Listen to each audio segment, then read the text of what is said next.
écrivains de cette période, par exemple, ont fait ce qui suit. Ils ont pris les passages bibliques où Dieu est la cause de la souffrance et de la tentation et ont blâmé Satan. Ils ont pris, par exemple, des textes tels que à Jean 22, 1-2, il arriva après ces choses que Dieu éprouva Abraham, en disant, Abraham, il répondit, me voici, et il lui dit, prends ton fils unique, Isaac que tu aimes, allez au pays de Morija et là, offrez-le en holocauste sur l'une des montagnes que je vous indiquerai. Dans un livre juif écrit entre les testaments JB 17-16, c'est Masterna ou Satan qui a testé Abraham. C'est dans Samuel 2 samedi 24-1, écrit avant l'exil juif à Babylone, Dieu incite David à dénombrer Israël. Mais dans les Chroniques 1 Chronique 21-1, écrite après l'exil, ce n'est plus Dieu, mais Satan qui a incité David à dénombrer le peuple de. Les auteurs bibliques pré-exiliques n'attribuaient pas les événements négatifs aux forces diaboliques. N'attendez pas qu'il soit trop tard. Devenez membre de la chaîne Today et bénéficiez de réconfort et de soutien dans les moments difficiles.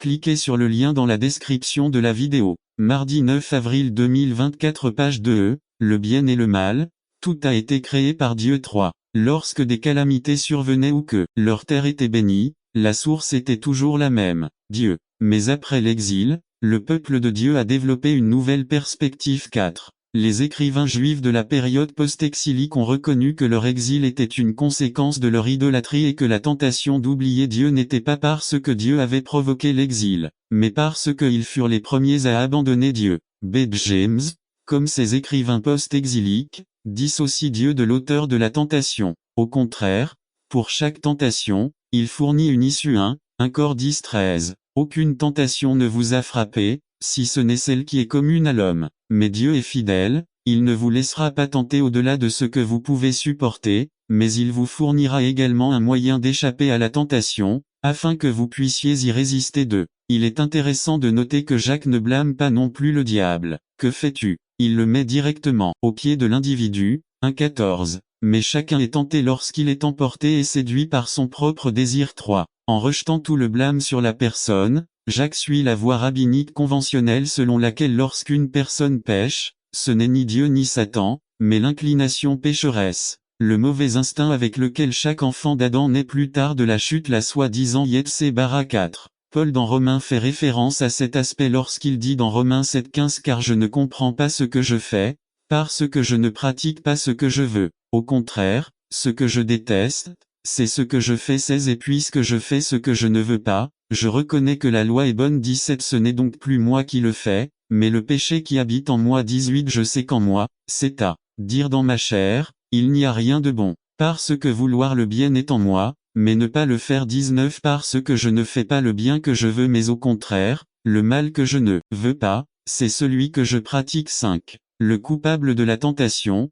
tant pour Jacques, le désir que pour Paul, l'être pécheur, avec lequel sont nés tous les enfants d'Adam. 7, 20 Conférérem 5, 19. C'est en 1-14, Jacques utilise une série de métaphores pour illustrer l'essence de la tentation, pour montrer ce qui se passe lorsque nos propres désirs nous envahissent. Mais chacun est tenté lorsqu'il se laisse emporter et séduire par sa propre passion. 1. Ici, il est dit que la personne est attirée et séduite. Certains commentateurs disent que Santiago utilise une métaphore du monde de la pêche tandis que d'autres disent qu'il vient du monde de la prostitution. Le poisson voit l'appât et trouve irrésistible de ne pas mordre. Lorsque vous mordez, l'inévitable arrive, vous êtes accroché, entraîné et payé de votre vie votre ignorance.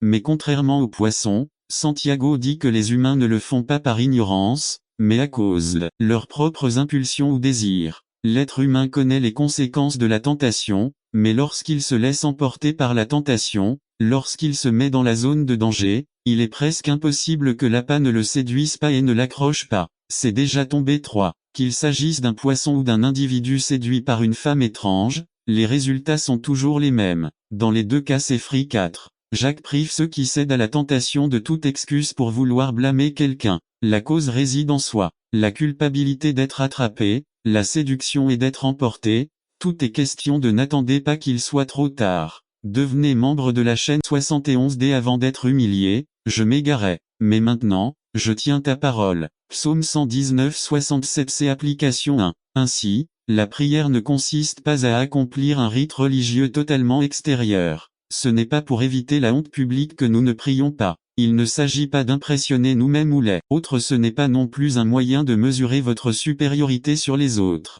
Beaucoup croient que parce qu'ils prient longtemps, ils sont plus spirituels que les autres d'eux. Quelle est votre attitude fondamentale lorsque vous vous approchez de Dieu dans la prière? L'hypocrite a confiance en ses propres moyens pour s'approcher de Dieu. Souvenez-vous du pharisien et du publicain. Le pharisien avait une très haute opinion de lui-même. Il a regardé ce qu'il avait accompli avec ses efforts, avec ses mérites, et d'ailleurs, je pense qu'il a fait bien plus que plusieurs d'entre nous dîmes pour tout, jeûne 2 fois par semaine. Cependant, ce qu'il avait l'intention de faire, c'était de se présenter à Dieu par ses efforts et ses sacrifices personnels. Et c'est ainsi que nous nous approchons souvent de Dieu en pensant qu'il nous entendra parce que nous obéissons à ce qu'il nous demande. Le problème réside dans notre véritable intention, d'attirer l'attention des hommes. C'est pourquoi Jésus traite ces types de personnes d'hypocrites. 3. Par exemple, pensez au moment où vous priez, en public ou en privé. Êtes-vous plus conscient de celui qui non seulement vous écoute, mais observe également avec une grande clarté la profondeur